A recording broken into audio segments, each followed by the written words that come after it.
Hi, this is maybe Melvin. I make interesting and insightful videos about Canada. If you want to know more about Canada, please make sure to like, share, and subscribe to my channel Canada Unlimited. Thank you. So in today's video, I'm going to be talking about how you can apply for Canadian citizenship. This video will be helpful if you're someone who's already a student or a worker or a permanent resident, or if you're someone who's planning to move to Canada. This video will help you understand how you can apply for a Canadian citizenship after you become a permanent resident. So like I said, the first requirement is you need to be a permanent resident. You need to have lived at least 3 years in the past 5 years in Canada. It is not necessary that you need a valid PR card.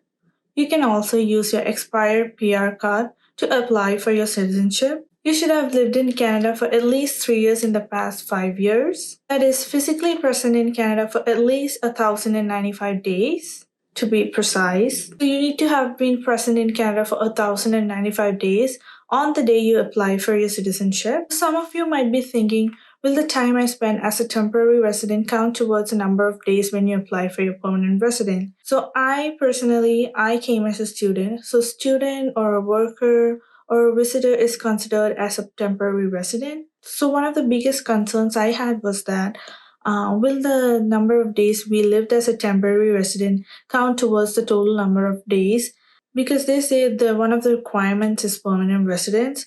So if you're someone who came as a student or a worker, you probably are going to spend some of your time as a temporary resident in Canada rather than other people who just come through express entry. They just come directly as a permanent resident. So it is easy for them to calculate the number of days because they can just start calculating the days from the day they come to Canada. But for temporary residents, they also say that you need to be a permanent resident. So if you're someone who came to Canada as a student and then you got your permanent resident. So how does that work? So for those of you thinking about that, the government do consider the time you spend as a temporary resident in Canada. There are certain limitations to it. So if you come to Canada as a student or a worker, in the beginning you had spent some time as a temporary resident.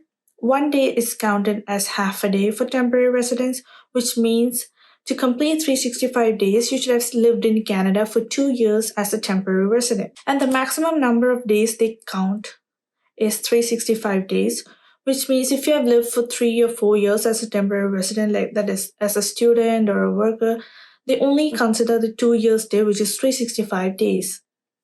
The rest, you need to be a permanent resident, and then the rest of the days is calculated after you become a resident. That is, if you come as a temporary resident and has lived in Canada for like 2 years, and then you got your permanent residence after 3 years, you still have to wait for another 2 years after becoming a permanent resident to apply for your citizenship. I know it's a bit confusing, but that is what it is.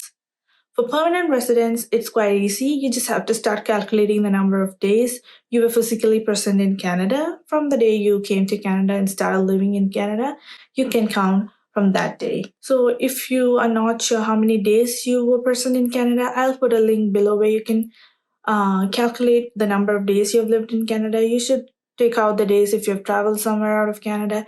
You should take out all those days out, and you just need to put in all the days that you've lived in Canada. Another requirement is that you should have filed your taxes at least 3 years in the past 5 years. So people who are already in Canada know about tax returns.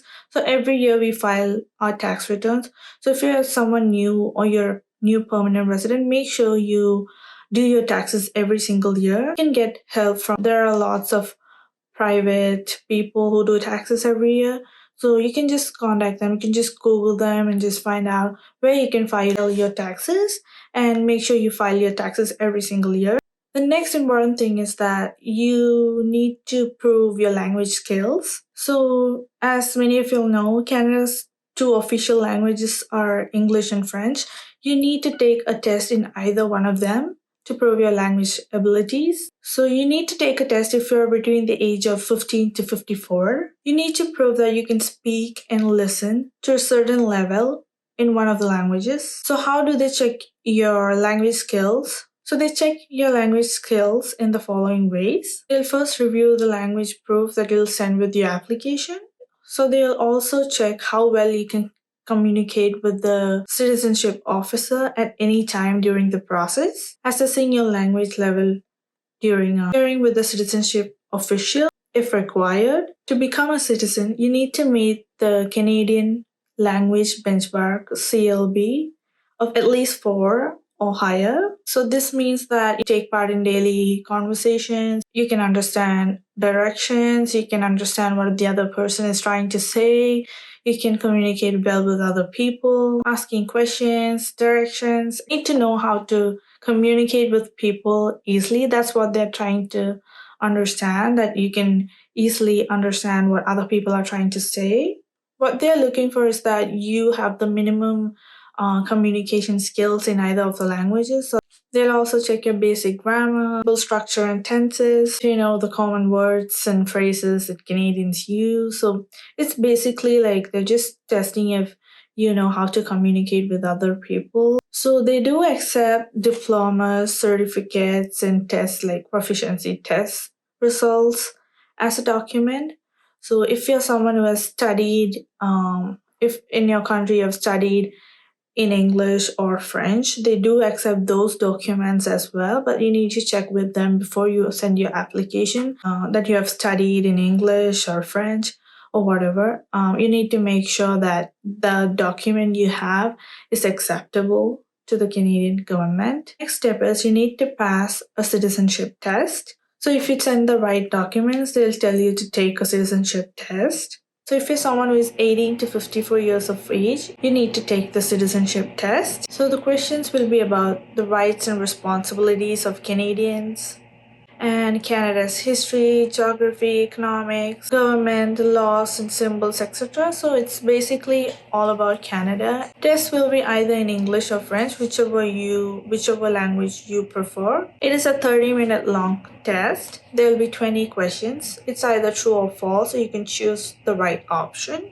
Questions will be based on the official citizenship study guide, Discover Canada. I will put the links of all that below in the description so that you can have a check.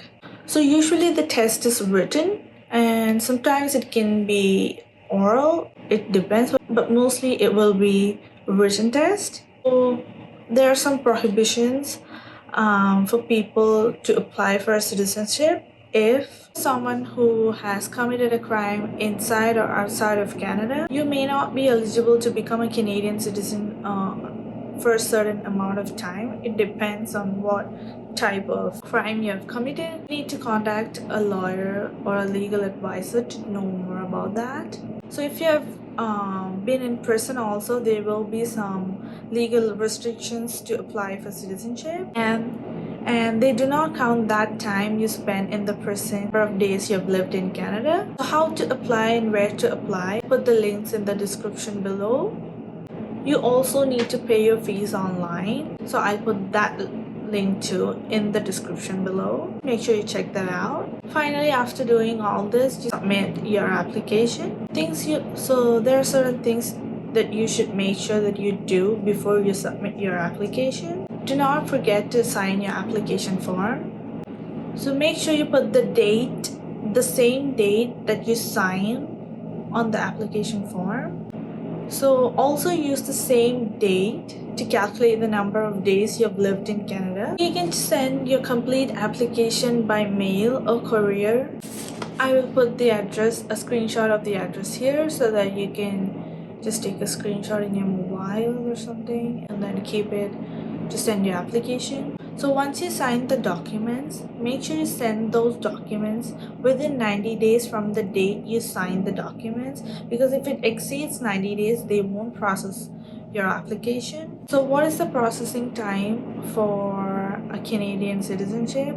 As of March 2021, it takes anywhere from 5 to 12 months to process your citizenship application. So make sure you send all the right documents. Do not miss out on anything. If you have some trouble doing it by yourself, try to contact a legal advisor so that you can organize your documents well, and it will be helpful for you too. So that is it for today. If you like my video, make sure to give a thumbs up. Make sure to check out my other info videos in my channel. Don't forget to like, share and subscribe, and click on the bell icon so that you don't miss out on any of my videos. Share maximum with your friends and family so that I can make more valuable content for you. Also, make sure to follow me on my social media accounts so that you know when my next video will be up. Until next time, bye bye.